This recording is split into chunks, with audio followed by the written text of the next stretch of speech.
ನಮ್ಮ ರಾಜ್ಯದ ಹೆಮ್ಮೆಯ ಪ್ರಸಿದ್ಧ ಪ್ರವಾಸಿ ತಾಣಗಳಲ್ಲಿ ಒಂದಾಗಿರುವ ಬೇಲೂರು ಹಾಸನ ಜಿಲ್ಲೆಯಲ್ಲಿರುವ ಅತ್ಯಂತ ಪ್ರಸಿದ್ಧ ದೇವಾಲಯದ ಪಟ್ಟಣವಾಗಿದೆ. ಚೆನ್ನಕೇಶ್ವರ ಸ್ವಾಮಿಯು ವಿಷ್ಣುವಿನ ಒಂದು ಭವ್ಯವಾದ ಅವತಾರ. ಯಗಚಿ ನದಿಯ ದಡದಲ್ಲಿರುವ ಬೇಲೂರು ಹೊಯ್ಸಳ ಸಾಮ್ರಾಜ್ಯದ ರಾಜಧಾನಿಯಾಗಿತ್ತು. ಇಲ್ಲಿ ದೊರೆತ ಶಾಸನಗಳ ಪ್ರಕಾರ ಬೇಲೂರನ್ನು ಹಿಂದೆ ವೇಲಾಪುರ ಎಂದು ಕರೆಯಲಾಗುತ್ತಿತ್ತು.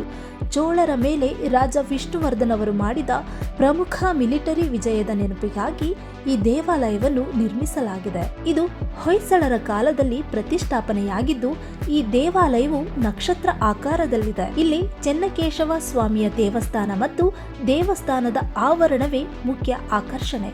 ಶಿಲ್ಪಕಲೆಗೆ ನಿದರ್ಶನವಾಗಿರುವ ಈ ದೇವಾಲಯದಲ್ಲಿ ಚೆನ್ನಕೇಶವ ಸ್ವಾಮಿಯ ದೇವಸ್ಥಾನದ ಜೊತೆಗೆ ಸೌಮ್ಯನಾಯಕಿ ಅಮ್ಮನವರ ದೇವಸ್ಥಾನ, ರಂಗನಾಯಕಿ ಅಮ್ಮನವರ ದೇವಸ್ಥಾನ ಮತ್ತು ಕಪ್ಪೆ ಚೆನ್ನಿಗರಾಯನ ದೇವಸ್ಥಾನಗಳು ಮುಖ್ಯ ಆಕರ್ಷಣೆಗಳು.